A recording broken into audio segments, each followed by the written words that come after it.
Welcome back to the 21 Convention 2019 of Orlando, Florida. Our next speaker is the author of Hard Times Create Strong Men. He's also the 2014 winner of the Rich Dad Hall of Fame. He's also a real estate investor and self-made millionaire. Without further ado, please let me welcome for the first time to the 21 Convention stage, Stefan Aarnio. Oh, sir. Thank you, Sir. Anthony. Thank you for having me, Anthony. All right, gents in the back, this isn't like high school on the bus. Come to the front. Guys, get up. Let's come to the front. This is a better speech. It's going to be a better experience if you guys come up. So come on up. I'm inviting you up here. Guys, thank you for sitting up front. Now, today, I had to figure out what kind of speech am I going to give. I haven't been to the 21 Convention before, but I got to say, guys, it's a great event. Anthony, can we give him a round of applause? Round of applause for Anthony.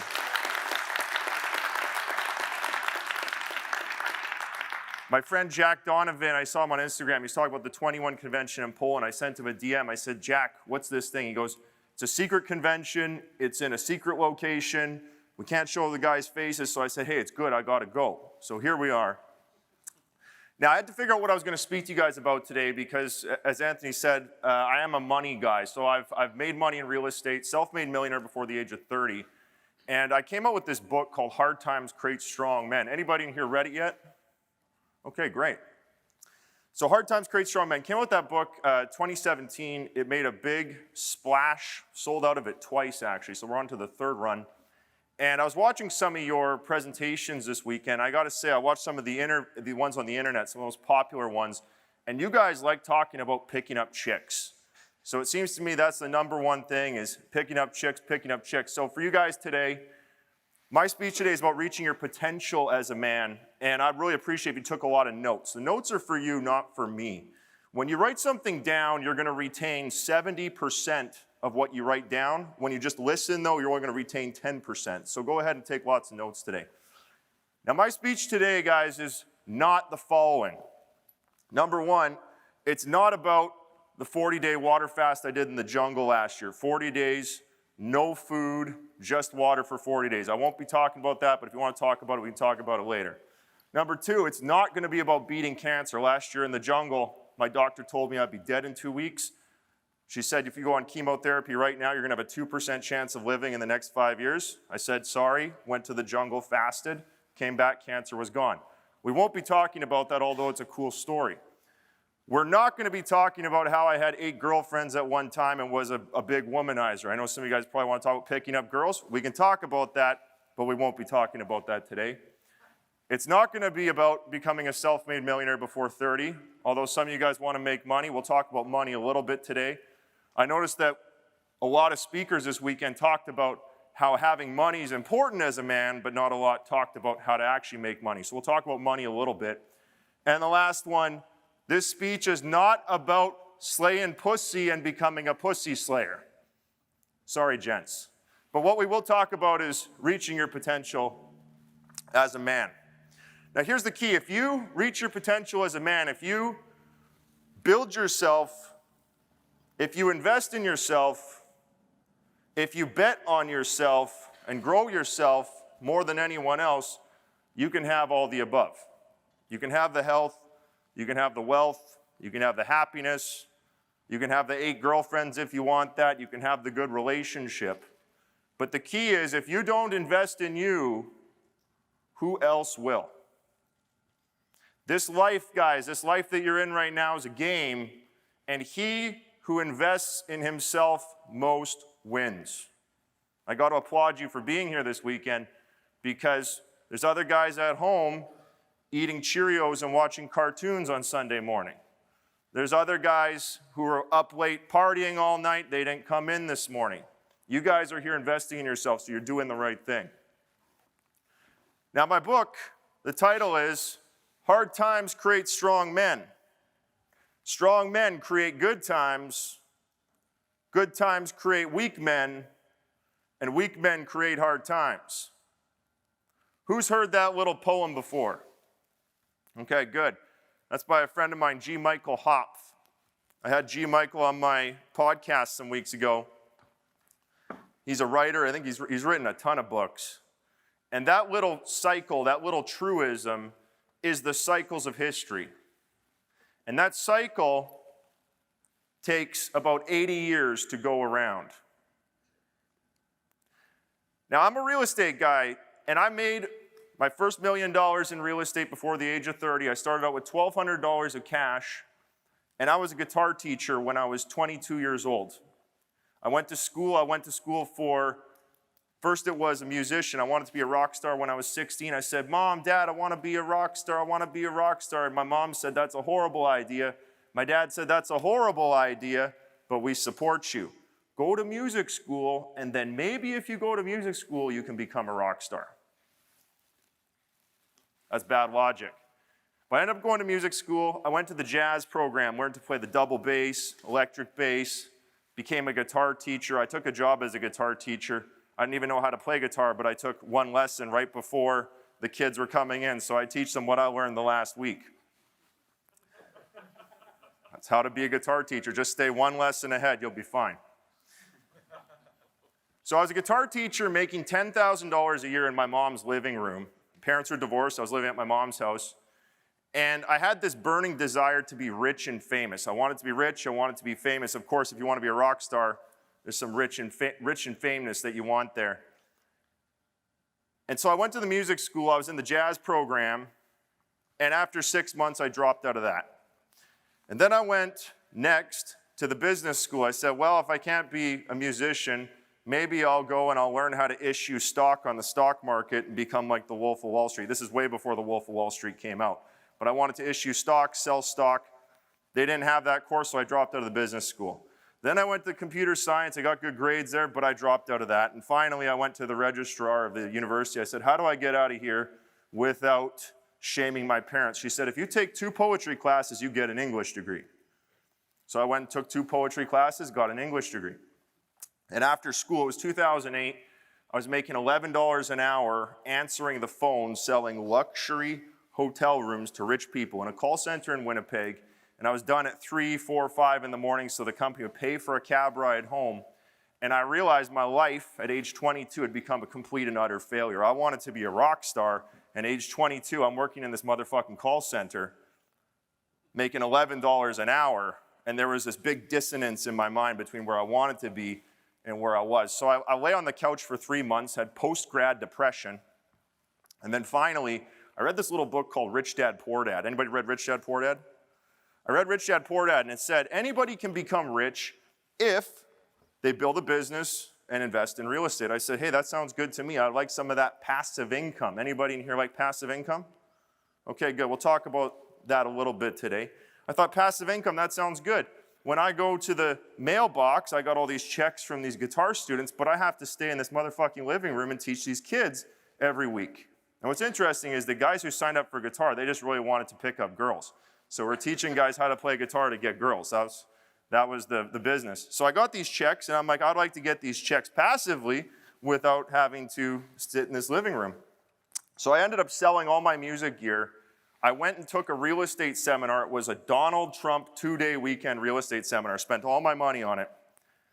And whatever you think about Trump, you might like him, you might hate him. It was a pretty good seminar, actually. And I kept going down that path. I was at age 22, $1,200 down on my very first 2-bed, 1-bath house. By 28 and a half, became a self-made millionaire. So we will talk about money a little bit this speech. But the reason why I wrote a men's book is this. I've written 4 business books now. I've won Rich Dad Hall of Fame 2014, written several money books and business books. In fact, I'm going to give everybody this weekend a copy of my first book, Money People Deal. We sold over 20,000 copies. Everybody this weekend, if you come to the booth, I'm going to give you one of these. And this is how to partner, how to create real estate deals, how to create wealth. Because here's the thing, guys, write this down. All wealth is created. You will not save your way to wealth. It's impossible to save your way to wealth, especially nowadays. I don't know if you read the news. The Fed, the Federal Reserve, is printing $100 billion a day right now. So if you're saving money, fuck you, you're done. You cannot save money anymore, guys. It's impossible to save, so you must create value. Create more, create more, create more. Maybe you want to write a book. You got to create value. Maybe you want to be in real estate. Create real estate deals. You have to create now because the Fed is going to print you into oblivion. So I had this career in real estate investing, became very good at flipping houses, built a multi-million-dollar portfolio for myself, nice passive income. And then what happened was I went to the jungle and I fasted for 18 days one year. I had some health issues. My colon was bleeding. I had ulcerative colitis, so I wanted to cure that. I went to the jungle, fasted for 18 days, so no food for 18 days. I came out of the jungle, and these young little boys that were working for me, 20 years old, 21, 22 years old, ganged up on me, these little employees of mine. So I came out of the jungle. I'm standing around the boardroom talking to my staff. I had a staff of 8 at the time. And the young boys said, "I don't like you. You're mean. This isn't my dream. This isn't what I want to do with my life. I'd rather go traveling." All this bullshit. And I thought I was coaching a 15-year-old girls volleyball team because that's what it sounded like. And I said, what the fuck are these young men saying? Where did these guys get this stuff? So I sat the men down. I had a 3-hour lecture with them of how to be a man. Never thought I'd be having a how to be a man talk with my staff. 3-hour lecture. Another day went by. We did another 3-hour lecture the next day. The boys need another tune-up. And what I realized after 6 hours of lecturing these young 20-year-old guys on how to be men is that the boys never had fathers. That's something to write down, guys. We're living in a fatherless society right now. The boys never had fathers, and their fathers never had fathers. Now, it doesn't matter how good your mommy is, your mommy can never teach you how to be a man. Your feminine school teacher, who's a woman, who teaches you how to sing songs and play the xylophone at music class, is not going to teach you how to be a fucking man. It's never, ever happening. So I sat down and started to write because I didn't want to give the speech again. I never wanted to give the how to be a man talk ever again. I said, I'm going to write this down into a book. I went to my condo 11 days later. Hard Times Create Strong Men was written. Now, this is a 624-page book. I think it weighs 800 or 900 grams. That's about 2 pounds for you Americans that don't know what grams are. I'm Canadian, by the way. It's a 2-pound book, 151,000 words. It's what is a man in money, sex, religion, politics. Those 4 powerful subjects, gents, yes or yes? Yes. I think the young men might need to know that. Now, it also has lots of violence. It also has killing. So it's rated R. It's not for pussies. It says right on the front, if you're easily offended, burn this book, don't read it. We've had 0 book burnings, by the way. So 0 have been burned, 98% 5-star reviews on Amazon.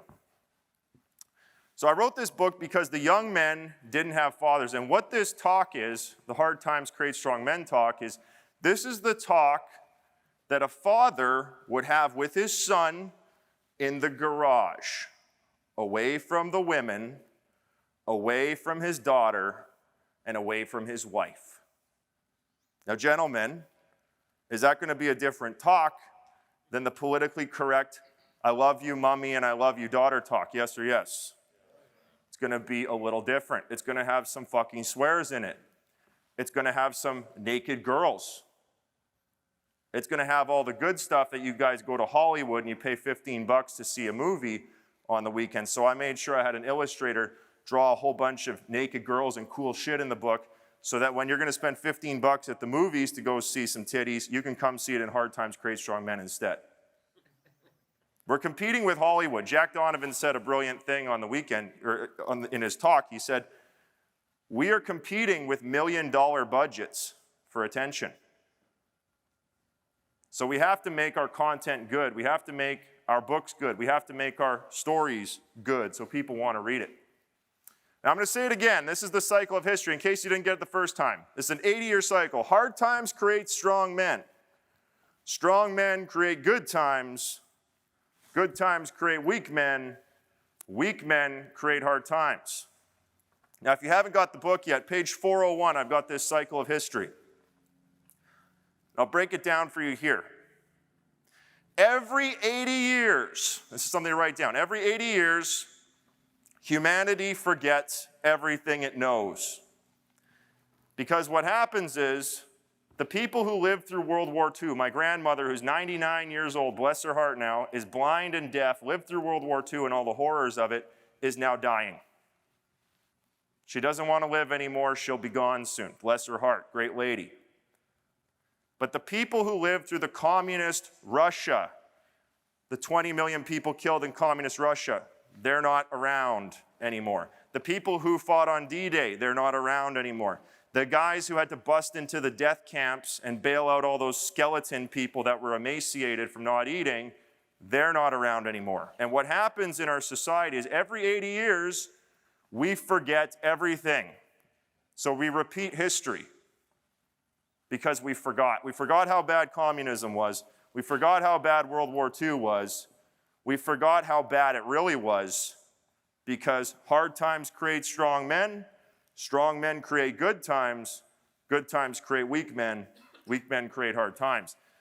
Now, for those of you who can't see, 1940 was the last time we had hard times create strong men. If you want to know where you're at in history, just take your current year and subtract 80 years. It's 2019. Subtract 80 from that. What year is that? 1939. If history repeats itself, are we going to see some bad shit pretty soon? Yes or yes? Yeah. Why? Because we forgot. History is the same story over and over again with different costumes. That's something to write down too, gents. History is the same story over and over again with different costumes. So 1940, every part of the poem is 20 years. So the first generation, hard times create strong men. This is the World War II generation. This is the greatest generation. When they were 10 years old, they were in the Great Depression. When they were 20, they were in a war. After the war, the men came home, one arm, one leg, built a house with his bare hands, married his high school sweetheart, sired 4 children, worked at a factory for 40 years, paid for everything. Did he complain that he didn't like his work? No. And nobody fucking asked him if he was happy. He was killing Nazis on the beach with a bayonet. His friend was lit on fire. The boat beside him got strafed by a Stuka and sunk. When he was 10, he was in the Great Depression. He was hungry. Do you think he whined like a little bitch, I'm hungry? He went through the fucking Great Depression, you guys. We got all these soy boys and the millennials. I'm a millennial now. I beat on millennials. But we complain, oh, this isn't that fun. It's not engaging enough. It's not something I want. It's not my dream. Fuck you. Nobody cares about your dreams. Guys, in history, nobody asked the men if they were happy. 0 times they asked the men. I like the Navy SEAL we had up here before. They're locking arms in the ocean in the freezing cold water. Nobody asked the Navy SEALs if they were happy doing that. And if you're cold in the water, come to Winnipeg where I live. It's pretty fucking cold, -40. You pull the handle of your car, it rips off. We don't have homeless people because they just die. 1940, hard times create strong men. 20 years later, we're in the boom time, 1960. America was the superpower of the world. Key is was, write that down. America was the superpower in 1960. That was the golden age. I'm going to talk more about why it was the golden age. It was literally gold. 1960 is the Mad Men era. That's where everybody had purchasing power. Everybody had money. A man could go get a job at a factory, not be so smart, marry a woman, have a house and a cottage and a car or 2 cars. They could have a white picket fence. They could have a dog. They could have 2, 3, 4 children. Guys, are those days gone? Yeah, the American dream, sadly, is dead, and I'll tell you why. It's because the fucking Federal Reserve is printing $100 billion a day. No matter how hard you work, you can't beat that. So we're going to talk about some ways that you can. 1960, so strong men create good times. We go to 1980, this is the peak. Good times create weak men. This is where Wall Street comes out, starts doing bullshit with our money. We're off the gold standard. Things start declining. 2000, weak men create hard times.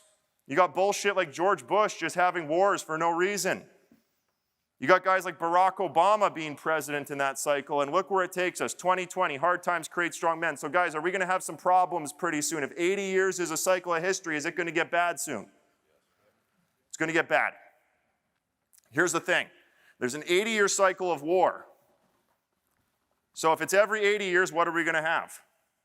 A war. Now, really, war happens every 20 years. There's a big war. But the big war is every 80 years. So 4 cycles is the big war. Now, 80 years before World War II, what war was that? American Civil War. So we've had a civil war in America, guys. Could there be another one soon? The way the politics is going in this country, the left is getting violent, and the right is probably going to get violent too. It could happen. There's another cycle I want you to know about I put in the book. 250 years is the lifespan of democracy. So write that down. 250 years is the lifespan of democracy. And we have an 80-year cycle of war, which is ending in 2020, and we have a 250-year lifespan of democracy. America was born in 1776. So if you add 250 to 1776, you get 2026. Now what happens in history, Aristotle said this. He says that masculine republics give way to feminine democracies, and feminine democracies give way to tyranny. America is a republic, yes or yes? Yes. Is it giving way to feminine democracy right now? Yes. So what's going to happen next? Tyranny. So some of you guys might not like President Trump. He might be Emperor Trump. And you laugh, but there's a couple ways to do that. One is martial law. If it's a war, you don't change the president. That's one way. Another way is he could elect Don Jr. and then become the prime minister like Vladimir Putin did. Putin, as the president of Russia, was supposed to step down, but he's still there. Julius Caesar in Rome, do you remember Rome? He became emperor by doing that. Guys, could this happen? Yes or yes? Okay? I'm just giving you numbers from history. This is history. Now, about you being a man, there's a story that's very important. It's called Jack and the Beanstalk. Whose mummy read that to them when they were younger? Okay, Jack and the Beanstalk. So Jack is a young man, and he's entrusted to his mother. He lives alone with his mother, soy boy Jack, millennial, living at home with his mom, and his mom, single mom, is poor. Are single moms poor today still, guys? Yeah, don't date single moms. You're not laughing at my joke. That's a serious thing. So Jack's at home with his single mother, and he's got his mom's last skinny cow, and he's supposed to take this cow to market and trade that cow in for something important. So she says, Jack, you're the man of the house. You're going to now take this cow and trade it in for something. He takes the cow to market, and he trades it in for some magic beans. He comes home, and he shows his mother what he bought. He says, look, Mom, I got these 3 magic beans. And she says, Jack, you're such an idiot. Takes the beans, throws them out the window. You go to bed with no supper. Next morning, Jack gets up. Outside the window, there's a magical beanstalk. So Jack gets out the window, starts climbing up this beanstalk, and up the beanstalk is a castle. And inside the castle, there's a giant. And the giant is huge, he's booming, he says, fee, fi, fo, fum, I smell the blood of an Englishman. Be he alive or be he dead, I'll grind his bones to make my bread. And in this castle, Jack finds 3 things that make him a man. He finds the singing harp, and he steals it from the giant. He finds the golden goose that lays golden eggs, and he steals it from the giant. And he finds a princess locked up in the castle, and he steals it from the giant. The giant finds out about this, chases Jack down. Jack runs down the beanstalk, chops down that beanstalk. The beanstalk falls down, the giant falls, breaks his neck, and Jack has become a man. He is now Jack the Giant Slayer. Now you guys might be wondering, why the fuck is this guy telling me a story that my mommy told me when I was 7 years old or 5 years old? Here's what it means for you. What makes Jack a man? 3 things. Number 1, the singing harp. What does that represent? That's a man's calling in life. Write that down. It's his calling in life, his vocation. It's what he is meant to do in this life. Now, independent from his vocation is the second thing on the list, the golden goose. The golden goose represents his ability to make money. The goose that lays the golden eggs. Now notice this, guys. The vocation, his calling, his passion is different than his golden goose. So notice how this old story isn't saying, follow your dreams, baby, you'll be a rock star. No, this story is telling you, get a fucking job, dude. And in your off time, you can do your passion. So there's your passion, your vocation, which is separate from your golden goose. And because Jack now has a golden goose and a vocation, he now has his woman, his princess. Now, some of you guys complain about women. They're cruel, they're expensive. I had a friend who asked me once, he said, Stefan, have you ever paid for sex? I said, well, Majid, we always pay for sex with time, money, effort, energy. Sex isn't free. Do we agree, gents? Yeah. It's difficult to obtain sex. In fact, you have to earn sex as a man. We're going to talk more about women next. This speech today, guys, is all about money and all about women. The book's about money, sex, religion, politics. But I watched what you guys like. You guys just want to talk about sex the whole time. So I'm giving you some money because you're going to need money to get the sex. But I know what you guys like. I get it. I like it too. Okay. What makes Jack a man? Now, there's two more things here. The moment of becoming the man for Jack is when he takes responsibility for his life and he chops that beanstalk down, slaying the giant. So he becomes Jack the Giant Slayer. Now, guys, the giant in your life, that's your problems, man. That's your demons. That's that insurmountable hurdle. I think the giant is actually Jack's father. Kind of like Star Wars, it's Darth Vader versus Luke Skywalker. Because every man has to kill his father and marry his mother. Write that down, that's called the Oedipus complex. We're all trying to kill our father, marry our mother, subconsciously.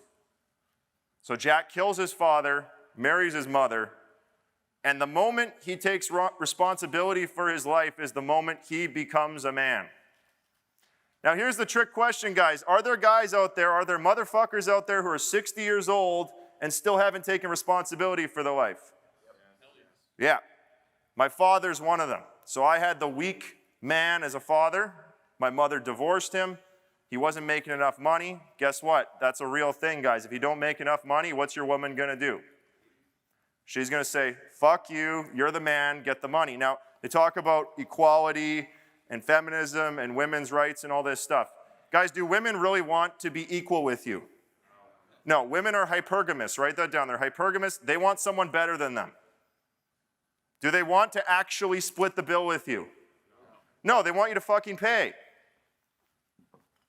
They want to know how hot they are. They want to be protected. They want to feel feminine. So you have to be the man. Now, my father is 60 years old, still hasn't taken responsibility for his life. Are there guys out there who are 11 years old, their father's dead, and they got to be responsible right now? Yes. So is it being a man about age, or is it about responsibility? It's responsibility.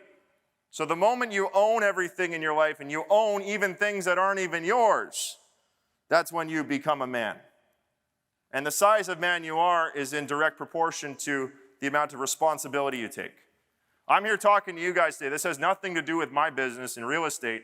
I just feel a need to talk to the men because we are really fucked up. 5 years ago, I would have never imagined writing a men's book. 10 years ago, I wouldn't even imagine that there would be something like this or we would need this. But guys, is it really fucking bad out there for men right now? It's really bad. And you know, a conference like this, an all-men's conference, shouldn't exist because we should have proper fathers and we should have proper uncles and a local group of men that mentor us. I have a coaching and mentoring company that shouldn't exist, but the men have been weakened in society. The men's groups have been disbanded. They're even putting girls in the Boy Scouts now. So girls have Girl Scouts and Boy Scouts now. And the men have no scouts. What the fuck? So it's harder than ever to be a man, guys. Harder than ever. Now, the number one lesson in the book, first lesson in the book is a man's purpose is his work. Your masculine purpose is your work, whereas a woman's feminine purpose is her family. Nobody respects a stay-at-home dad. Are there any stay-at-home dads here? If there were, they wouldn't put their hands up. Okay? A masculine purpose for a man is his work. And here's the thing about your work, guys. You might love your work, you might hate your work. 70% of people hate their work, but it's manly to work. And maybe you're a guy who just sweeps floors, you better be the best damn floor sweeper. And maybe you're the guy who gets to stuff boxes, dildos into boxes at the dildo factory. But you better be the best dildo stuffer. Or maybe you're the guy who dips the dildo in the dye so it's got a nice pink penis head and you screw that on. You better be great at that job. Because if you're great at that, you're going to get promoted to the next job at the factory. And eventually you'll get promoted to something you actually enjoy. So a man's purpose is his work above all things. And it's your duty to become as rich and powerful as possible. Some of you guys say, oh, I'm not interested in real estate. I don't need more money. It's okay. Now here's the problem, gents. Women demand the potential of a man, a good woman. A good woman will demand your potential. Maybe you're making $100 grand a year. When you start jerking off in the basement to teen porn and playing video games, your woman's going to yell at you because she wants your potential. She wants you to make $200 grand a year. She wants to become better. She wants to become fitter. That's what a woman, when a woman's nagging you, that means she loves you. You might hate the nagging, or maybe she withholds sex from you. You might hate that, but she's demanding your what? Your potential. And if you start wasting your potential as a man, that pisses women off. And if you piss her off enough, what's she going to do? She's going to go fuck some other man, and now you're a cuck. Damn, it got quiet in here. That's serious because women are looking for the alpha tribal leader. They're looking for the king. And if you don't represent the king, or at least a man who is in the pursuit of his potential, you're disqualified from women. So there's a big carrot and there's a big stick there. The big carrot is you get the woman, you get better women, in fact. The better you are in your potential, you're going to get hotter women, harder to get women, more women. I used to not be able to get a date when I was 22, 23, and now I have a problem where women are just pulling in. In fact, I'm wearing this suit from one of my Instagram fans. She picked me up in LA. She said, I want to take you out. She bought me this suit. That's some next level shit, guys, when she's buying you a velvet suit. I know, bro. I didn't know that was a level. So it's your duty to become as rich and powerful as possible. Now here's the thing, guys. Your potential is 16 times what you currently make. Write that down. 16 times whatever you make in your life, 16 times is your potential. Because the average man does about 30 minutes of real work a day, and the other 7.5 hours, he fucks around mostly. And I know that because I'm a performance coach, I'm a real estate coach, I'm a business coach. You probably do about half an hour of real productive work. The rest of that, you're fucking around. I wrote Hard Times Create Strong Men in 11 days. Some guys go, wow, how'd you do that? I was productive for 11 days. Now here's the thing. Some of you guys are not that smart. Some of you guys are not that pretty or handsome. Some of you, your potential will only be to run a gas station. And you'll be damn good at the gas station, and that's your potential. Other guys are going to have potential to be a billionaire. Other guys are going to have potential to be a great artist, a great writer, whatever it is. It's you versus you. That's where your potential's at. It's not you versus other men. Every man in here has a different journey. Every man has a different vocation. Every man has a different battle to fight, adventure to go on, and beauty to win. It's different for every man. It's you versus you.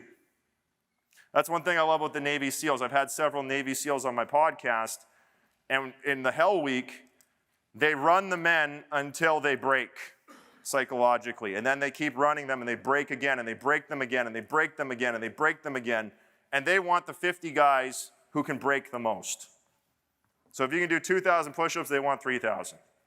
If you can do 1,000 chin-ups, they want 2,000 chin-ups. They just want the guys who can break the most. And that's your job, guys. You got to be living just outside your edge a bit to the point where you're breaking. You don't want to live where you're breaking, but just be a little bit outside your edge. So you're always pushing your potential. Now, I put up some Canadian numbers here because the American numbers are too high and too crazy. I don't want to freak you guys out, but this is something that the average man, I think, should be able to hit. Top 1% income earners, this is like normal people numbers. This isn't rock star, superstar numbers. I put up the American numbers last night. Top 1/10%, $2.7 million take-home pay. That's some rock star shit there. But for the top 1%, guys, 250 grand is a top 1% income in Canada. That's a country with 35 million people. Top 1% is 250K. Top 4% is about 100 grand. Top 5% is 80 grand. Now here's the thing, guys.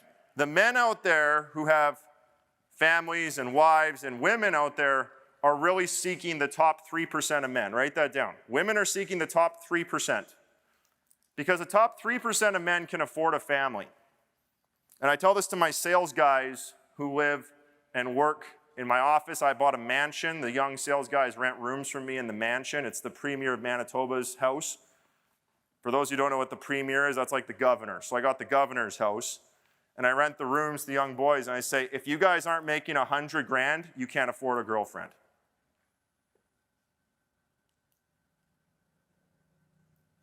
And you can move out when you're married. When you're married, move out. Stay away from the whoring. Stay away from the drinking.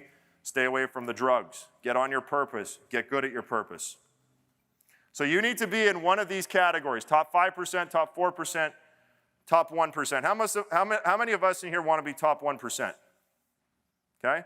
Now here's the key. If you want to be top 1%, I had a great guy on my podcast, Corey Uleaf, out in Vancouver. He runs Grant Cardone Canada.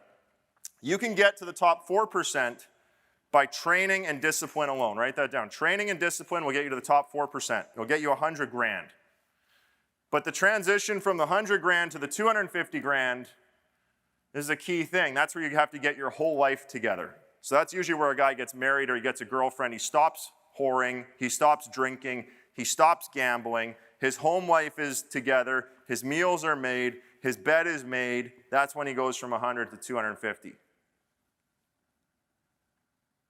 So it's interesting because women, when you add a woman to a man's life and she's demanding his purpose and you're living on purpose, that's where you're going to go up to that 250. And even think about this, a stay-at-home mom or a stay-at-home wife, if she can get you from 100 to 250 grand, what's she worth?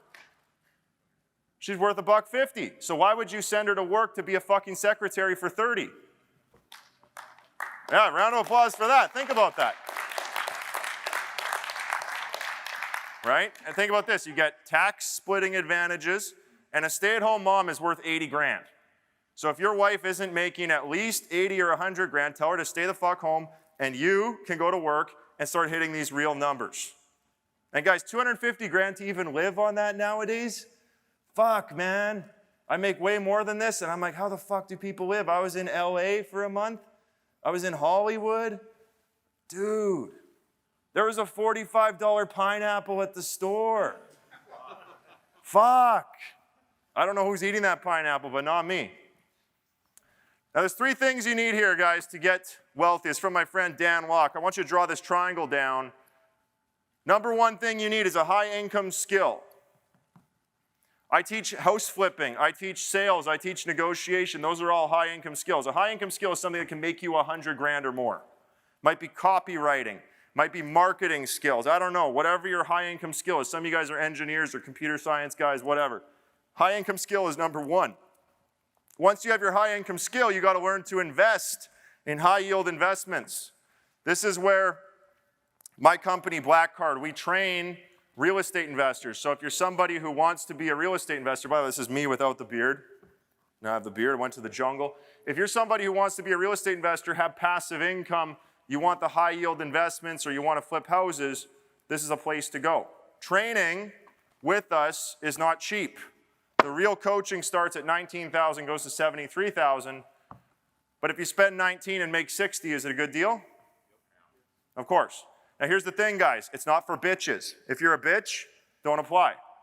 If you're somebody who follows through and you have some integrity and you believe in yourself, then great, it's for you. If you're somebody who doesn't follow through and you're worried it's a scam, then stay home, because you're the scam.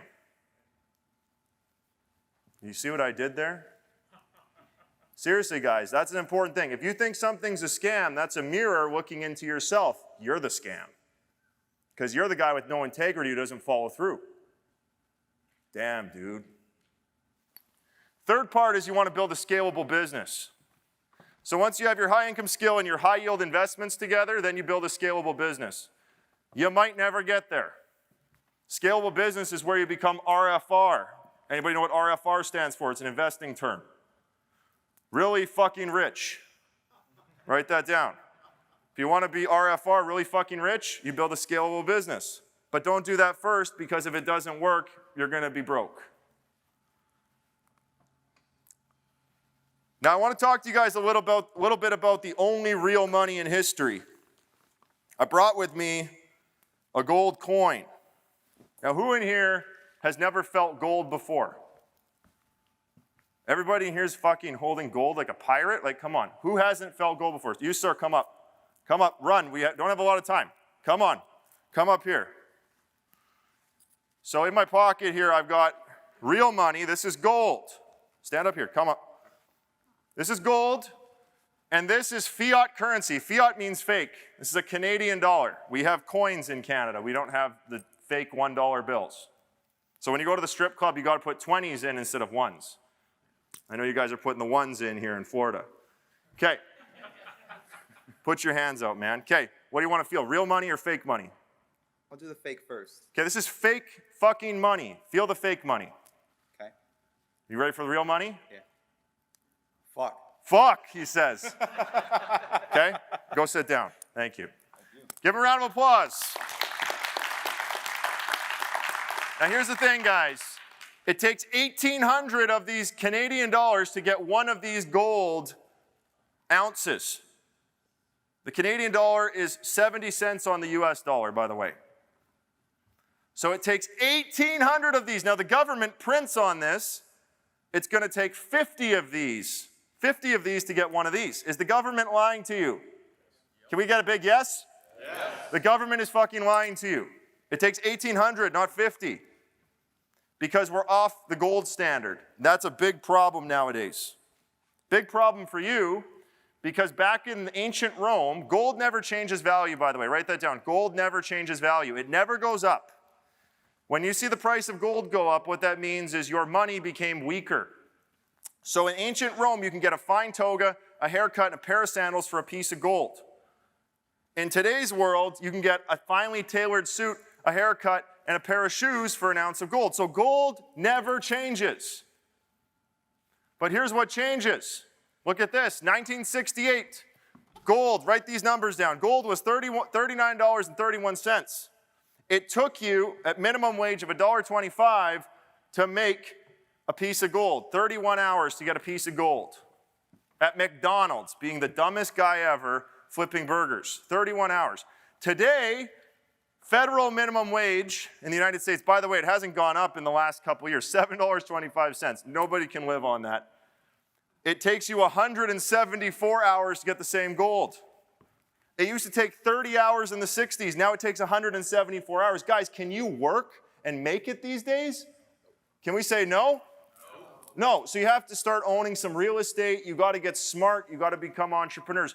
The new opportunities in the world, e-commerce, apps, content, building a brand. The new opportunities, entrepreneurship, are better than ever. Write that down. The internet has made it better than ever for new opportunities, and it's become worse than ever for traditional opportunities. If you want to work in a factory like your grandfather, impossible. But if you want to open an e-commerce store or a brand, or you want to write a book, or you want to travel the world and be an influencer or whatever, that stuff is better than ever. Because we're in a global world now, and the rest of the world hasn't figured that out yet. Now here's the scary thing, guys. This is about on page 300 or so in my book. In 1968, in today's purchasing power, an average man making minimum wage made $103,000 US a year. That's how much stuff he could buy. When you see Trump with the Make America Great Again hat, is that fucking great? Minimum wage is $103,000? Yeah. Fuck yeah, I'll quit my job right now and go work at McDonald's. No stress. Right? No stress. You're just the burger flipper. You're not even the manager. Okay, today, same burger flipper. I went to McDonald's last night. $13,000. That's a 90% cut in pay. Write that down, 90%. If your employer took 90% of your pay, what would happen? You would get your gun and you would shoot the place up. Now guys, look, I'm Canadian. I love America. I'm all about America. Why do they keep wanting to take the guns? It's because this shit is going on. The government has stolen 90% of your purchasing power, and this is going to get better or worse for your kids. What do you think? Worse. It's going to get worse. How much worse? It's going to get all the way worse. How many of us feel this when we go to the grocery store? Less groceries, same amount of money.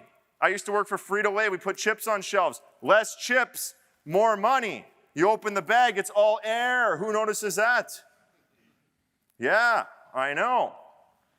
This will get worse until this happens. Write this down. Until the average man can't buy bread, the inflation will get worse. Right now, the Federal Reserve is printing $100 billion a day. This is going to get worse and worse and worse and worse until, this is the Russian Revolution, 1917. What happened was Russia lost World War I. The army came home. The people were in the streets, hungry. They couldn't buy bread. And they said, we want some bread. The Tsar said to the military, shoot the people. And the military turned around and shot the president. They shot the Tsar, which is Caesar. That's what Tsar means. The Caesar, the emperor. They shot him. They sent, I think it was 8 assassins for his family of 8. Or it was 11 assassins. Like they sent an assassin to kill his baby. They sent an assassin for his wife and 1 assassin per kid. That's how much they hated him. And after that, guys, what happened? 80 years of communism. The government killed 20 million of its own people. Could that happen again? Yeah, that was 1917, bro. That's not that long ago. French Revolution. The people couldn't buy bread. It got very, very violent back in Napoleon's times. And what's this? American Civil War. That's 80 years before 80 years ago. There used to be a currency called the Continental. Is that currency around anymore? Write this down. Every fiat currency will go to 0 value eventually. So guys, do you need real estate? Can you say hell yeah? Yeah, you need real estate. Because real estate holds its value. When you have rents and money coming in every month, that holds its value. Does rent go up, by the way? Rent always goes up. When the government prints money, do buildings go up in value? And you can pull that money tax-free with a refinance, or you can trade it in. Guys, all the laws in this country favor the rich. And the government wants you to do 2 things. Provide housing and provide jobs, because the government is too stupid to do those 2 things. It doesn't know how to create a job, and it doesn't know how to provide housing.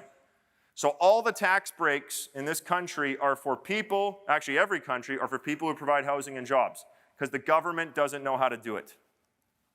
Now, some of you guys have been scammed. You're concerned, oh my God, Stefan Aarnio was teaching me real estate. It's funny, I talk about money, sex, religion, politics, violence, and killing online. No one says boo. 98% 5-star reviews on Amazon. As soon as I talk about making money, people are like, he's a scam. Fuck you, you're a scam. Scam alert, write this down. Many people have fallen for the 40-40-40 scam. The 40-40-40 scam is where you work 40 years for $40,000, and then at the end of your days, you retire on 40% of what you couldn't afford to live on in the first place, commonly known as a job. J-O-B stands for just over broke, because your employer will pay you enough to keep you there, but not so much you can leave. Do we agree? That's called a job. And then the government comes in, takes half your money in taxes. That's what they do in Canada. In Finland, they take 60 or 70%. Here, it's not that bad, but do they take a big bite? Yeah, and it doesn't go to the roads, motherfucker. It goes to the central banks. People say, what about the roads? No, it goes to the central banks. This is a study done in Harvard in the 50s. They had a class of graduating men, and they followed them for 45 years. Harvard graduates. At the end of 45 years, 1% of them were wealthy, 4% were financially fit, 5% were still working, and the rest were either dead or dead broke. How many of us want to be the 1%? Well, guys, you got to start investing in yourself like the 1%. Now, you guys want to talk about women because that's what you guys love the most. This is my book called The Oracle. It's coming out before Christmas. This is Hard Times for Women. I had so many women read Hard Times because I said it's not for women. This book is not for women. As soon as you tell women they can't have it, what are they going to do? They're going to read it. So I ended up writing The Oracle, the Queen, the Princess, and the Whore. It's the 4th book in the Hard Times series. It's a series of 4 books. It's about the 4 types of women. I'm going to teach you guys a little about women. Now, here's the thing. What women want. There's an old story from the Middle Ages that goes like this. There once was a handsome knight, and he was riding through the countryside, and over yonder in a field, he sees a beautiful virgin, a maiden. So he gets off his horse, and he rapes her. This young girl runs into the local town. She's crying, "Oh my God, I just got raped." And the knight, he struts in like he's the man. When he gets to the gates of the town, they arrest this young knight, and they bring him into the court. And the queen says, "Sir Knight, did you rape this young girl?" And he says, "Yes, I did." He's a raping knight, but he's an honest knight. And she says, "Very well, if that's the case, you shall be put to death 1 year from today if you do not find out what it is that women want." And so the knight is free to go for a year on probation, and he has to find out what it is women want. So he goes all around the countryside asking, what is it that women want? And some people say women want money, women want babies, women want houses, women want freedom, women want, turns out they want everything. How many of us can identify with that?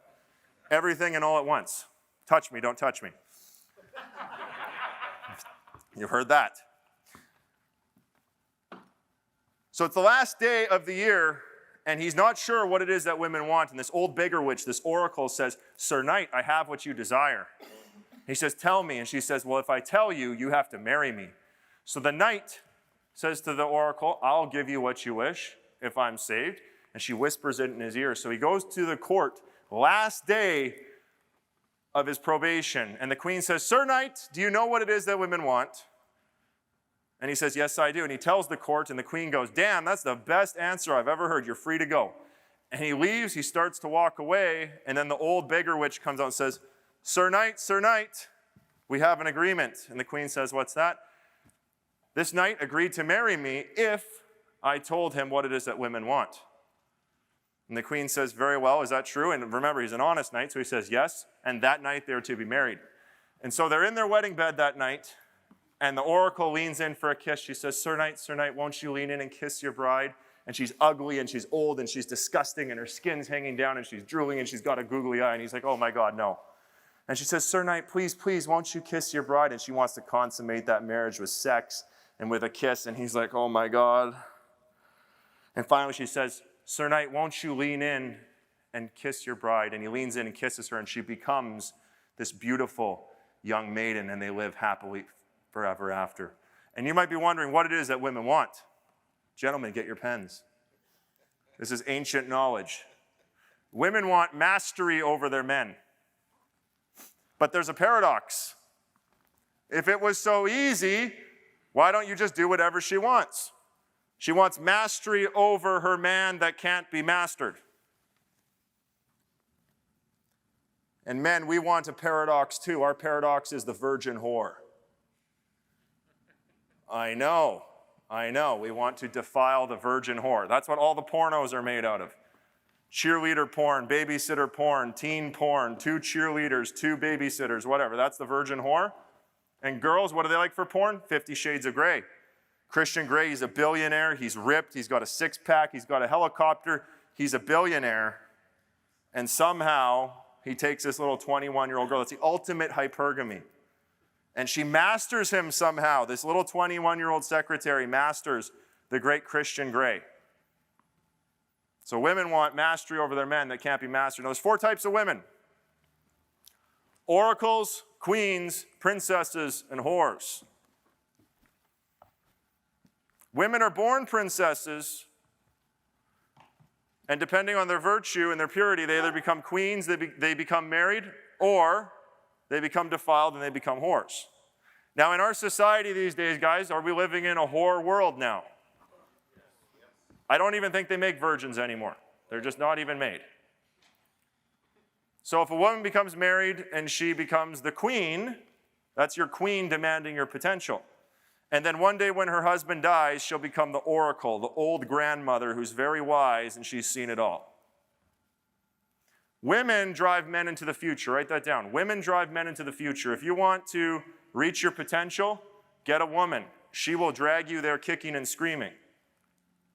4 types of men: kings, knights, warriors, slaves. Now, all men, we are born slaves. Write this down. A slave is a man who doesn't know his purpose, and he works for another man. You become a warrior when you find your purpose, and you start to struggle with it. It's a key word, struggle. When you become good at your purpose and adept, you become a knight. And then one day, when you're married, you'll become king. So how it works, gents, here's the hierarchy of desirability. Masculine power and feminine ethics, feminine morality. The women are valued depending on their morality, how pure they are, and moral and ethical. Men are valued on their power. A slave wants a whore wants a warrior wants a princess wants a knight wants a queen wants a king, and a king wants the oracle. Notice that. We always want one better than we are, especially women. They're hypergamous. Now here we have 10 men and 10 women. Uh-oh. Gentlemen, out of these 10 men, how many are disqualified from having any women? Let's be generous. Half. Okay? So half of you motherfuckers, 0 women. Okay? If we had 50 men, 50 women, half of the guys, you're out. You're not handsome enough, you're not rich enough, you're not tall enough, blah, blah, blah, whatever. Now, out of these men, how many of the men are going to have most of the women? Yeah, so we got 2 women no one wants, the bottom of the women. And then these 2 rock stars are going to take these 8 women. Is that unfair or unfair? Yes or yes? That's unfair. So how many of us want to be one of the 2 guys? Time to invest in yourself, gents. Now notice this. The guy who's a 10, he ends up marrying the 9 woman. The 9 woman goes for the 10 man. Why? She wants someone better than her. So then the 8 woman, who does she go for? The 9 man. The 7 woman goes for the 8 man. The 6 woman, she goes for the 7 man, and this goes all the way down. And the 10 woman, what happens to her? She's a cat lady because she's looking for an 11, and there is no 11. You guys feeling me? Okay? 2 cat ladies on the bottom, 1 cat lady on the top. And then those 2 girls, they're cat ladies too. Everybody has 10, they have 2 children each, the game resets. Okay? So half the women, they end up without husbands. Half the men can't even get a woman if they try because they're janitors or whatever. And then we got these guys in the middle. Now here's human nature. This is something I learned coaching. This lines up perfectly with what I just showed you. 50% of people do nothing. You sign up, some men say, oh, Stefan, that real estate looks like a scam. Fuck you, you're a scam. You might be one of the 50% of people who does nothing. You give the guy the best guns, the best tools, the best everything. You drop him in, 50% do nothing. Why? Mommy issues, daddy issues, psychological problems, spiritual problems, whatever your problems are. 50% of people do nothing. 47% of people do the bare minimum to survive if you whip them. So if they have a manager whipping the shit out of them, they will do the bare minimum to survive. How many of us have seen that in reality? Okay, is it making sense to you? The top 2% of the 47 are superstars if you whip them. And if you stop whipping them, they get fat in the off season and they can't get back on the court. And then you got 3% self-whipping superstars. So guys, which ones do women want? That 3%. So if you're one of the 3%, who has the power when it comes to marriage and picking a mate? You do. Women, all women are competing for that 3%. I like the hat, make women great again. It's true. If they want to get married to that 3% of producing men, time to become great again. I'm going to finish up with this last concept here. So here's the hero's journey. This is from my book, The Oracle. By the way, you guys enjoying this information? Yes. Yeah. Okay, good. Thank you. Oh, almost got some clapping. Thank you. Thank you. So here's how every man's journey works. He starts at the bottom as a slave. And then man finds his power. Man will find his power by becoming good at his work. Write that down, guys. By becoming good at your work, you will find your power and your confidence in life. His power will put him into darkness. I got this curve. This is the hero's journey. Power will put you into darkness. This is where you have so much power you don't know what to do with it. Now you're a whoremonger and have 8 girlfriends. Now you have a gambling addiction. Now you're drinking, smoking weed because you have too much power. Write this down, guys. When your power exceeds your ethics, you'll destroy yourself. When you have more power than your ability to manage it, you will destroy yourself. Inside the darkness, you'll have to face your demons. That's the real issues in life. If you can kill your demons, you'll find your ethics, and then you're ready for a woman. But we have to go through a lot of shit as men to qualify for women. We have to go through power, darkness, demons, ethics. Women who are born powerful with their breasts and their hips, their vaginas and their legs, they got power on day one, so they've got to learn to be ethical right away. The woman's journey and the man's journey look different.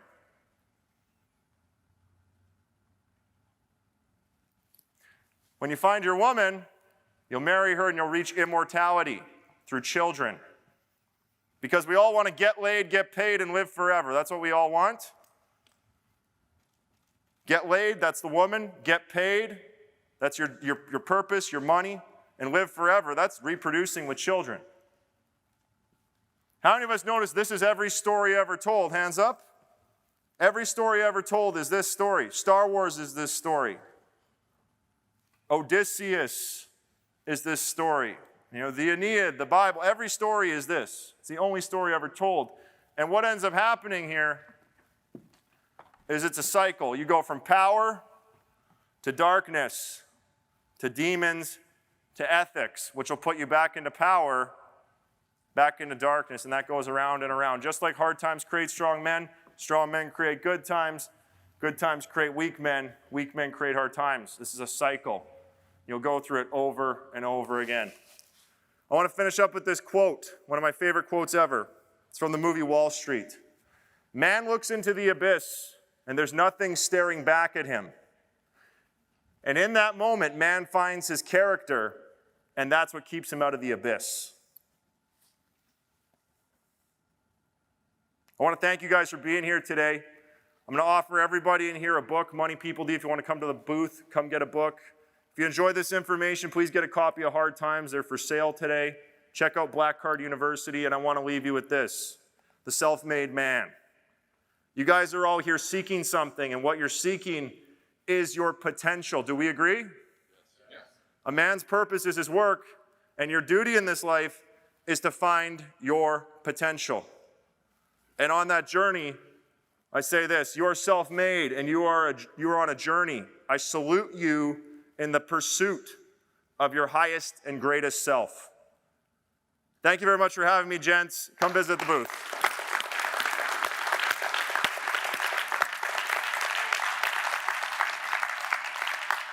Coming up, Anthony? I can take some questions if you have time. If you got time, I got time. You guys want to do some questions? Yeah, we got a couple minutes, guys. So I'll hop up. Yeah, come on back. Yeah, let's go, guys. Move. How do you think the coming recession that's likely to happen in the next couple of years is going to affect asset prices in the short term and then in the medium term? Is it going to be like 2008 where there was this enormous real estate crash in large parts of the U.S. and then it went back up? Or is it going to be a different situation? I think there's two scenarios that are going to happen. One is there's either going to be a petrodollar issue where the US is the only country in the world that can export fake money for real goods. You guys should write that down. The US exports fake fucking money for real goods. So everybody else in the world has to produce real goods and trade real goods, whereas the US prints fake money and they get real goods in return.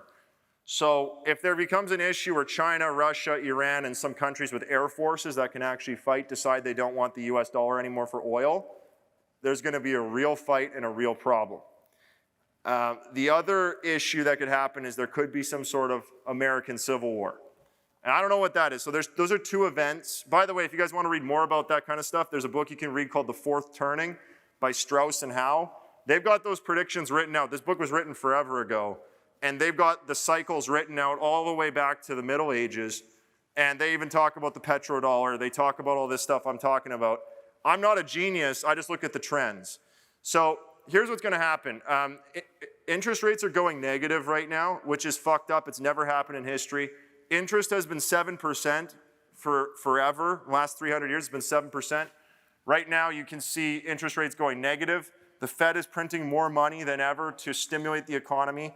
We're probably going to see the stimulus keep going until Trump becomes president again. I think he's going to become president again because nobody on the Democratic side of the aisle is smart enough to even compete against him. So you'll probably have a Trump second term. And what happens with the US election on the second term is that's when they let the economy go. So if you recall, 2008, new president came in and then they let the strings off the economy and it dipped. So we could see that happen again. I think we're right in that like 6-month kill zone right now where something's going to happen. But here's the question. Is it going to be inflation, in which case assets go up in value, money goes down in value, or is it going to be deflation where the money stops moving? Or is it going to be stagflation? You know, that's where it stops moving and it slows down. You don't want that. My guess is probably going to be inflation, but you don't know. So the number one thing to invest in is yourself and your skills. If you invest in yourself and your skills and you know what to do, you know how to sell, you know how to raise capital, you know how to negotiate, you know how to build something, then you can ride the opportunities. I don't think any one asset's going to save you. I don't think gold's going to save you. I don't think real estate's going to save you. I think your skills is going to save you. So invest in yourself. Great. Okay, thank you. Thank you. Hi, so you mentioned Dan Lok in your presentation as someone who may have influenced you. Who are some of your other mentors that kind of helped you along your journey from being a high school music teacher to just where you are now? So I've spent $425,000 on mentoring in the last 10 years. So every year, that's about 40 grand of spend. When I was 21, I spent 10 grand to go to Palm Springs. I spent a week with a billionaire named Bill Bartman. And he was a millionaire twice, billionaire once. And that's where I learned how to raise capital. I learned how to write a loan proposal, all sorts of things. So Bill Bartman was a big one. But dude, I mean, I buy everything. I go on Amazon, I'll buy 20 or 40 books at a time. I'll buy every book on Audible. I'll go to all the classes. Like I just go to everything because I figured out this equation, guys. It's cheaper for you to spend money on yourself than to not spend. Because the biggest cost in this life is your wasted potential. If you're worth 250 grand a year and you're making 50 and you don't spend 10 or 20 grand on courses to get to 250, you just lost 200 grand. But because it didn't flow out of your hands, you didn't see it. So, dude, I say just take everything, man. Go with your passion. Learn to sell. Learn to negotiate. Dan Lok, he's a cool guy. I know him a little bit. He's been on my podcast. You know, he's got a sales program. That's a cool program. I got a program. Go find someone that you like and start working with them. And guys, don't be afraid to spend money. You got to spend money if you want to level up. Thank you. Thank you. Any more questions? Or you Yeah, got another actually, yeah, I have a second one. Yeah, so, a lot of the speakers here have mentioned failure as a mechanism to kind of build upon for success. Like, can you just describe some of your kind of setbacks and kind of how you worked through them and like what you learned from them? Yeah, so I got a book at my table called Hard Times 2. Last year I had colon cancer, had my entire colon cut out. Doctor told me I'd be dead in 2 weeks, and I went to the jungle and fasted out that cancer. When I came back, it was gone. So that's pretty fucking scary, man. I mean, when you think you're going to die, that's the ultimate. I've been on the edge of bankruptcy a bunch of times. Haven't actually gone bankrupt, but been on the edge. I've lost an engagement. I've lost a fiance. I had a girl that completely broke my heart a couple years ago, wrote a book about it, Letters to a Scorpion. After that, I wanted to die, and boom, 1 week later got cancer. So, dude, I've been to the bottom on health. I've been to the bottom on wealth. I've been to the bottom on relationships, spiritually, emotionally. I've been to the bottom on all of them. And what's cool about that is when you get to the bottom of them, your ego dies, and then you become kind of invincible because you're not afraid anymore, because you already fucked it up.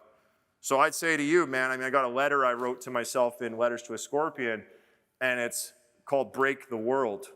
And it's a letter I wrote to myself as a younger man. I said, listen, young man, the only things I regret in life are the things I didn't do and things I didn't do soon enough. Those are the only regrets you're going to have. The didn't do's and didn't do soon enough. And don't be afraid to break the world. Break your body, break your business, break the bank, break it all, because you can fix it all. But the only thing you can't fix are the things you never did. Thank you. Thank you. That's all the time we have. Give it up one more time, guys.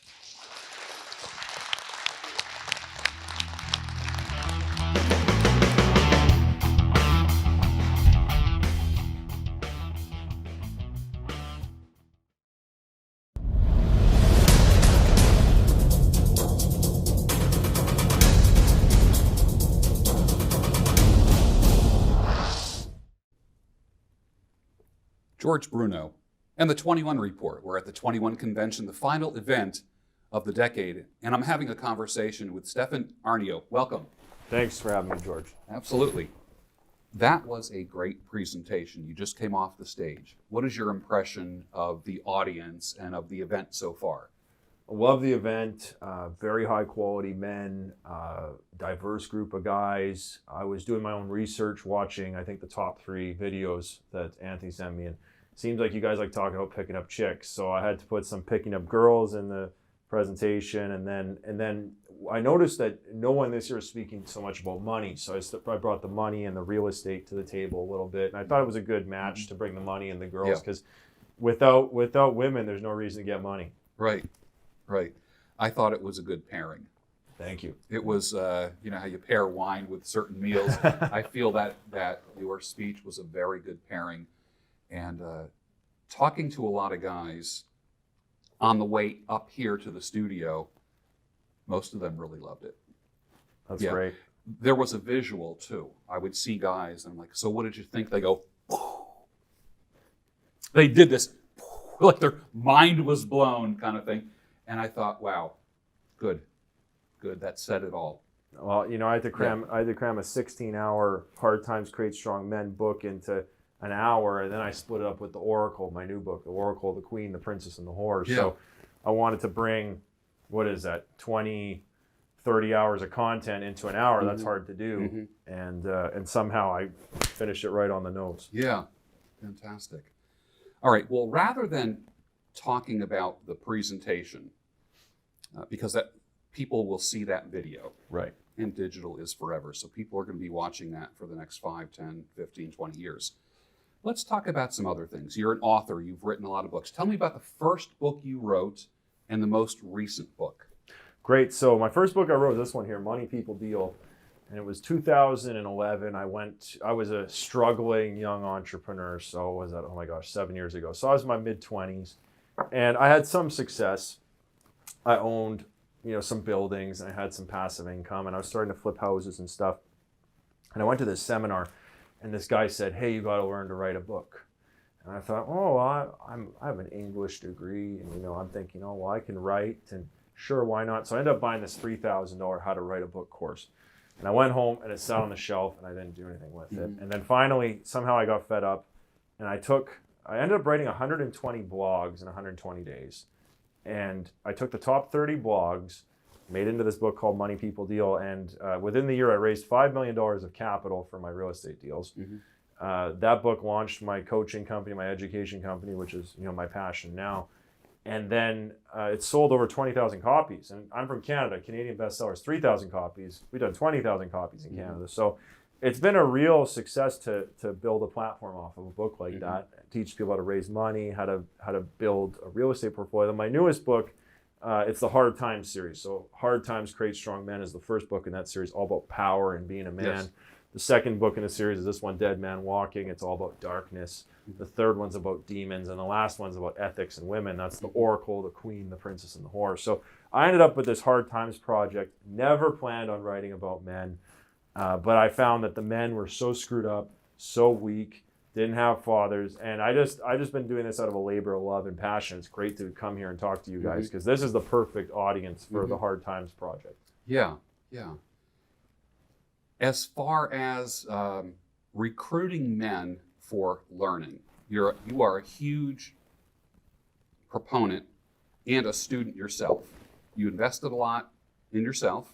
You continue to do so, and you asked men to do that for themselves. What can a man do by when he invests in himself with your product, your training? Yep. What does he get out of it? Well, it depends. I mean, at the lowest level, guys are just getting books. You know, a book or an audio book. If you're a guy who don't have a lot of money, a book or an audio book's a great thing to open the mind, right? It's almost like an appetizer. Yeah. If guys want to get a little more serious, maybe they come to an event like 21 Convention or one of my classes. We do 4 classes a year. We teach how to get started with real estate investing. I don't have a Hard Times class yet. I might end up making one, who knows. And then at the top level, we do very high service coaching. And those classes start, or those packages start at $19,000, go to $73,000.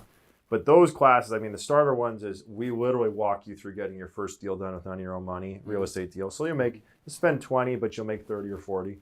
And then the top level, I coach, they're called platinum students, and they do a dozen deals a year. So if somebody wants to be a full-time investor, we can get you to that point. And I've got some students who are taking home $1 million a year. So my top students are taking home that. Other top students are making $300,000-400,000 grand, but they're doing work. You know, those guys are. It's almost like a cake mix. They take the cake mix home, they add the water, they add the eggs, they put it in the oven, and they get it. If you buy the cake mix and you don't make the cake mix, you're not going to call it Betty Crocker and be like, Betty, what's up? You know, you got to put it in the work. Sure, sure. Who was your biggest influence? Oh man, I've had so many over the years. You know, I mentioned on stage that when I was 21, I was really struggling. I had divorced parents, so I had a weak dad. He never could measure up, and I started studying and getting hungry and reading a lot. My mother taught me to read. She said, read every day before bed. That was the deal. So I started reading and reading. I read Rich Dad Poor Dad by Robert Kiyosaki. Changed my life. And I had $5,000 in the bank I'd saved up as a guitar teacher. And I had $5,000 in the bank. So I ended up spending it on seminars. I put myself $10,000 in debt to go see Bill Bartman. And he's one of the top entrepreneurs of all time. He's on the same list as Henry Ford. And I spent a week with Bill Bartman. It was $10,000 to go. And I did not have the money to go at all. I was staying at a 5-star hotel. I bought myself a lobster club sandwich at the restaurant because I wanted to taste what it was like to be rich. I wanted to stay there. And I remember I bought this lobster club. It was like a $17 sandwich. And then I see Bill Bartman behind the stage eating a $5 footlong from Subway. It gave me some context, right? Because this billionaire, he's eating a ham sandwich from Subway. I'm eating this lobster club. And I realized, wow, you know, the rich guy's, he's rich, but he's frugal too. So that was a really great experience. It reminds me of Trump, who loves McDonald's. Yeah, and KFC. He's eating KFC on his plane and McDonald's. And, you know, why not? The Big Mac is a great burger, you know, so why not? Yeah. So it was a really great experience because what happened was years later when I actually had the money to stay at that hotel, I went back and I stayed there and I actually belonged. I could actually afford it. But back then, I always say to people, I say, go get a really expensive hotel room somewhere, $700 a night, $500 a night, and taste it. Taste that life, and you go home and you got the taste in your mouth and you're going to work harder now.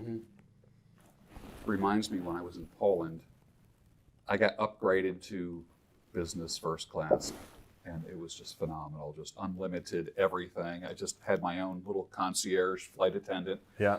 And I thought it was a random thing. Then I thought about it for a second. I'm like, there is a method to this madness because it makes flying anything less suck.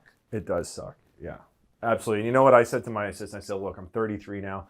Put me in first class, business class. I don't even care how much it costs now because I just don't want to be in the cattle car in the back where everyone's farting all the time. Like put me in the first class, and even hotels now. I used to stay at the Hojo, the Howard Johnson, the Yeah. shitty hotels, Yeah. and now I'm like, give me the nice hotel. I'll Yeah. spend the money. Like I'm 30, Mhm. I'm hurting a little bit. Let's get something nice. Yeah, sure, You know? sure. What's next for you? Oh man, George, that's a big question. Well, we're starting to license out the Black Card University for people who want to create their own coaching company. So we're starting to license that out. I'm probably going to do another 2 books this winter. I'm going back to the jungle, do another 40-day fast this winter. What jungle? Costa Rica. So I'll be in Costa Rica, not eating for 40 days, just having water. I'm probably going to pump out another 2 books in the next 6 months. And then I'm doing a media tour and a PR tour. I'm just promoting Hard Times, and I've got to figure out what is next. I'm thinking maybe a private equity fund, maybe a Hard Times class. I've been in this. I got destabilized. I had cancer last year. Yeah. And the doctors told me I'd be dead in 2 weeks. And I went to the jungle and fasted. That was a big gamble. And I ended up coming out on the other side, but it kind of smashed my goals. It smashed my vision. It smashed a lot of things. In the last year, I've been kind of floating a little bit. I grew a beard. I grew my hair out. I look handsome on the front of this magazine, but I'm a jungle man now. And I think there's, kind of like you said, there's a method to the madness. Like there's a reason for all this to happen. And I think part of it is making me think bigger and getting me out of my little town of Winnipeg. I think I'm going to spend half my time in LA next year and half in Winnipeg. So I don't know, man. I'm in this like space. I'm doing a lot of spiritual work. I got to clean this up. You know? I watched Grant Cardone grow to what he is today, and it's amazing. And it happened in the past 5 years. It wasn't the Grant that he is now. And a lot happened in 5 years. An awful lot happened. So I don't think I think 5 years ago, I don't think he would have even imagined that what he is now. I don't even think that was on the blackboard. Yeah, well, and that's the thing. I'm keeping myself open. I got this diagram on the back of Dead Man Walking, and this is God channeling through man. It makes his heart shape, which is unconditional love. And I'm kind of open to the channeling of that. I know I'm going to go on a 40-day fast. Every year I fast, and I completely change everything. So I'll come out of the jungle after listening to the universe, God, whatever you want to call it, and I'll probably have some brilliant ideas, and I'll have a very clean body, and everything will be great. But I commend Grant. He's done a lot of work on himself, and I'm even going to do some of the things he did. I saw him speak in August in LA, and I got to hear the real story, the story he tells off the camera, and real big balls on that guy. Yeah, he burned the ships, no doubt about Yes. it. He burned the ships. Yes. That's what there was no turning back. 2 or 3 weeks ago, I went to see Dan Pena at University of Pennsylvania. Yeah. Another interesting fellow. Love him. Do you know much about him? You know what? I was hanging out with Jason Capital in LA. I don't know if you know Jason. He's a student of Dan Pena. And then Dan Locke, another friend of mine, is a student of Dan Pena. And I've seen his clip where he says, "I got some vagina cream. You put it on your vaginas. Because you're a bunch of pussies." Yeah. And, I like him because he tells it how it is. And I aspire to be like Dan Pena one day. I'll be that old man telling you to, reach down and tell me if you feel a pair of balls. Yeah. It was interesting because we've seen this really tough Dan, and then he went for about a good 2 hours at Penn. And then he says, "Well, I guess I have to stop." He goes, "My wife over there is giving me dirty looks." And I'm like, And that was refreshing. It was like he went from Dan Pena to being a husband. Right. And he wasn't being like, this wussy kind of guy. He was being a considerate man. Right. And, He was reading the Oracle. The he was Oracle told absolutely. him. Yeah. Absolutely. And I thought that was really interesting. She's giving me dirty looks, so I need to cut this short now. So, and I thought that was really neat. And they stayed around and shook everyone's hand, and that was kind of cool. Women. Let's talk about women. All right, man. Let's do it. Yeah. The 21 convention started out, I joke around, as a, I say it was like a how to get laid seminar, which I think can be taught in like 2 hours. Get laid, get paid, live forever. That's what we all want. That's it. Right? That's it. But a whole weekend, 3 or 4 days talking about that, I just think it creates a one-sided man. And we've evolved. And now we have spiritual, we have ethical, we have moral speakers, we have Socrates got up and spoke on how to change a diaper. I mean, Wow. you know, so many different things have happened and it's evolved. What do you see as the future of men's events like this? Well, I think there's 4 parts. There's the physical, there's mental, spiritual, emotional, right? So I like the fact that they're making it a little more well-rounded, because picking up chicks and slaying pussy, that gets you so far. Like, I had 8 girlfriends at one point. I went into the PUA, the pickup artistry. Yeah. And I was also a hardcore salesman and a traveling speaker Yep. and a hardcore negotiator. I have books written on all that stuff. Yeah. Selling, negotiating. And a man can kill himself with that stuff. Like, actually, it's as Yeah. dangerous as heroin or alcohol. Yes, like, it is. super dangerous. So that's actually part of how I got cancer. Was I fell in love with one of those 8 girls. She had a boyfriend the whole time, didn't tell me about it. So for 3 years, I'm chasing this girl around. And I looked in the mirror, I said, I want to die. Cancer 1 week later. Isn't that something? If you want to die, you will die. And I'm convinced of that now. Is when you want to die, you'll die. When you want to live, you'll live. And that's bar none. Like, you'll just do it. And so I think, in Hard Times Create Strong Men, I talk about what is a man in money, sex, religion, politics. And I think that there is more rounding out of men now. Talking about those 4 topics, those are the hard topics that Stefan Aarnio will tackle, or even Jack Donovan, he has some spicy stuff. Yes, he I does. got lots of spicy stuff. We didn't go too spicy today. I kept it kind of basic, but I think that what I love about what you guys are doing here is that the conversations here are those father to son conversations that aren't happening anymore. I said on stage, this convention shouldn't exist, because The father taking the son out in the garage. in the Yes, garage, yeah, and yeah. we should have men's groups locally where I go to the Winnipeg whatever, and you go to the Florida whatever the local thing is, and the men would get together, and that has been systematically destroyed in the last 50 years, right? And so this is a very important thing. Now, here's the sad part: is the guys got to fly. It costs money. Guys are afraid of that, but you do have the online platform. So I'm glad the conversation is going towards these more difficult topics. And I'm glad that I think society itself is starting to open up. Like Ellen DeGeneres recently, she had the George Bush thing. Her and George Bush were sitting together, and she said, look, we're having a discussion. I might not agree, but we're having a discussion. Thank God there's a discussion. Because money, sex, religion, politics, people don't talk about those. But what I'm finding right now in the marketplace is men and women are searching for meaning. And meaning has been lost because we took religion out, okay? We took the Judeo-Christian roots out of society. And then, even some new religions like Scientology, they banished that. That's the last religion you can be prejudiced towards on the whole face of the earth. Yeah. So they took Scientology away, they took Christianity away, they took Islam away, Islam's cool right now, but they took everything away, so there's no religions. And now man is struggling to find meaning. Woman is struggling to find meaning. And that's where the Hard Times series is coming in. Is I'm talking about the power, darkness, demons, and ethics of humanity. And it's freaky. It gives me chills because it's almost what a religion would be talking about, but it's not a religion. And it's the stuff that's in the Bible. Like, this is actually, I get guys saying this is the second best book after the Bible. Well, dude, it actually is like the Bible, but it's not, thou art and written in this Middle English. It says fuck, shit, and piss. Yeah. And has naked girls. Yeah. And it's funny, church people like that. The religious community likes it, but they don't like the rated R nature of it. But dude, the Bible was rated R. 100%. There's like incest and sodomy and killing and genocide and slavery, Sure. like all this dark stuff. But I think that what's happened with the Christians or with the religious people is they only show the good side of Christianity. They don't want to talk about the darkness. And so what's cool about this is I like that we come here and we can talk about the darkness and the stuff that, maybe they don't want to talk about on the mainstream TV, or they don't want to talk about on YouTube, and they're getting shadow banned. And I appreciate that you guys have security and guns and secret location. That means when Anthony told me that, I never heard of this convention, and Anthony told me that, I was like, fuck yeah, I'm in. This is a bit of danger. Oh yeah.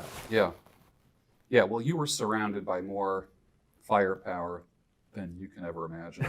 Yeah. I mean, it was amazing. Yeah. And, you've been surrounded by firepower since you walked in the door. Oh, I love some of these speakers. Jack Donovan and Stefan Aarnio, shout out to them. I got them as sources in Hard Times.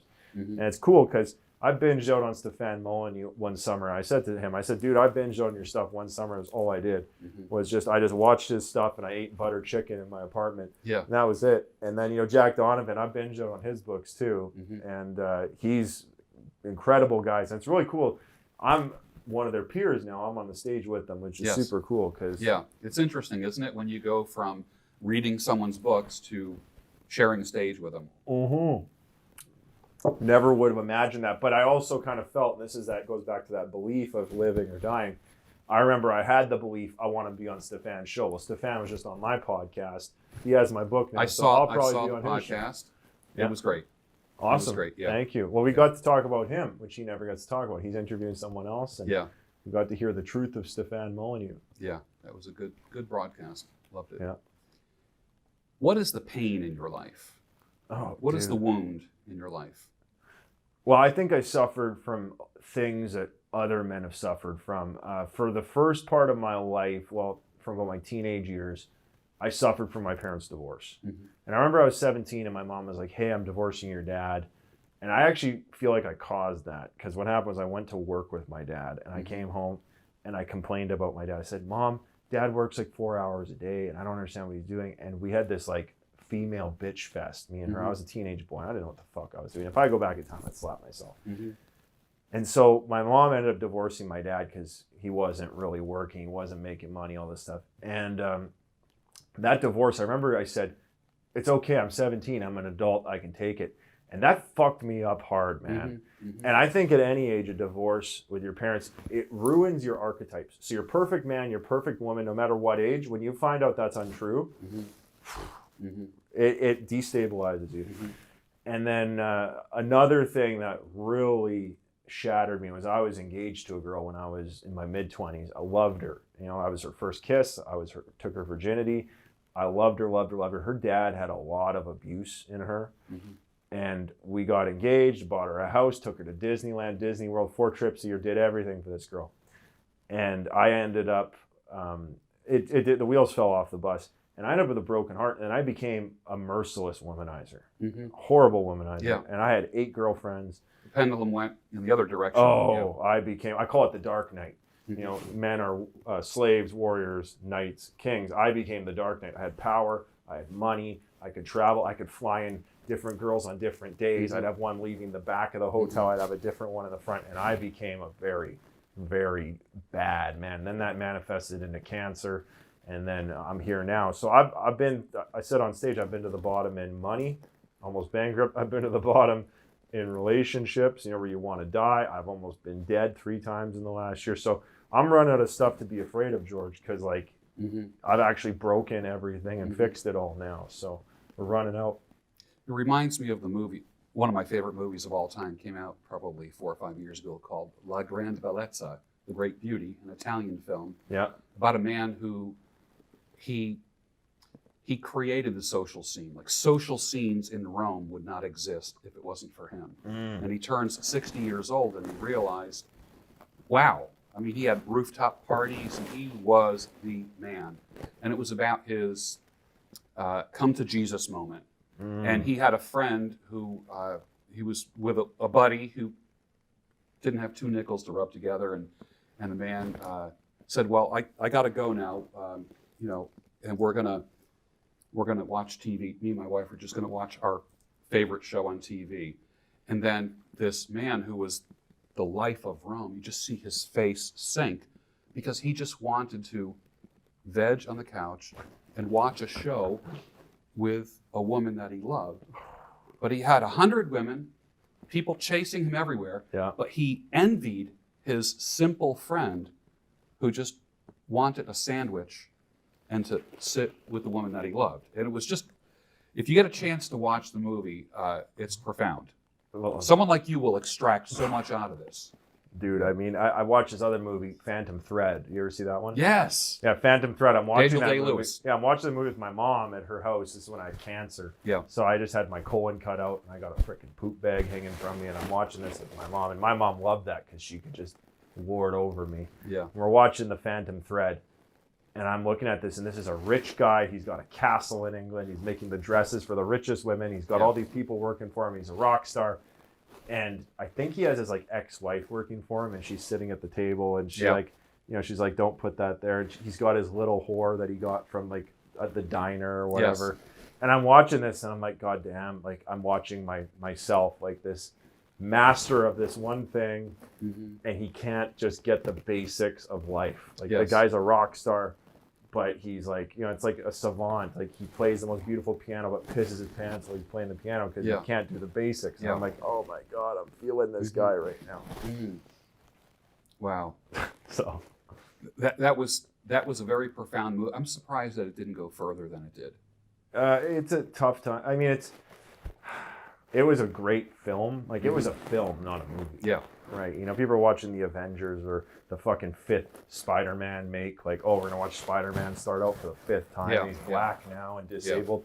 Every type of Spider-Man. But Phantom Thread, man, that was a good movie. Yeah. Yeah. What advice would you give to someone who's got the Doritos encrusted fingertips and living either in the mom's basement or in a flop house somewhere, some little rat hole of an apartment, and he has a little spark of desire but doesn't really believe in himself, and he's sitting right there, actually, Right there. in that camera. He's right inside there. Talk to that man, give him some hope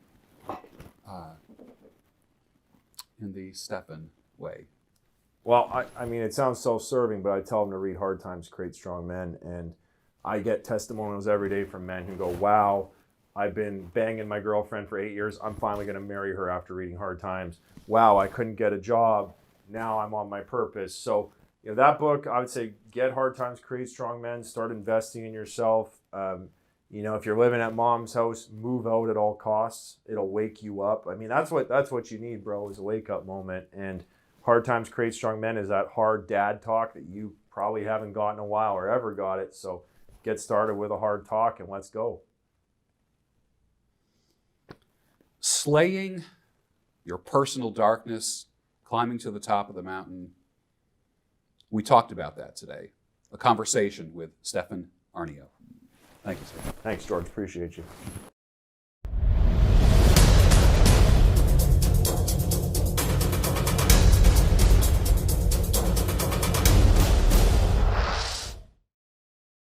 What was your experience so far with the 21 convention? Oh, outstanding. Outstanding. Professional all across the board. Really good energy with a lot of people, and I just like it because it's a very positive direction. This, George, this has been a first-class event. It's fantastic. You guys run a really tight ship. I've been to a lot of conventions over the course of my business career, and I can tell when things are well run and when things aren't, and this is a very well-run operation. I was very impressed. It's pretty incredible to see where Anthony's brought it, especially from last year, which was my first year here, and to see the upgrades he's made, it's been incredible. I've got my notebook, and with every speaker, I've written down about 2 or 3 lines under each of the speakers of just the key prime stuff. That's good. That's good. It's very surreal, man. I'm really enjoying it. I'm happy to live in such an era where such a thing like this is possible. I have never seen a group of guys like this, a group of 200 men who are focused, squared away, they're working on their values. Just never met a bigger group of wonderful guys. It's kind of neat because I've been to a fair amount of conventions in my day, but you never see one where the guys like here you can just see Ed Lattimore talking to Tanner about boxing. Yeah. You just sit down and then you tell your boxing experiences. Everybody's kind of pinging off each other. It's nice. It has been fantastic. And it's been 4 days of guys all on the same page, working in the same direction. Fascinating meeting some of the people, hearing their stories. You got people traveling from other parts of the world to come here just to see some of the speakers. That's amazing. The thing that's impressed me is everybody here is very serious. Yeah. They're taking it close to their heart. What a great convention. Thanks, George.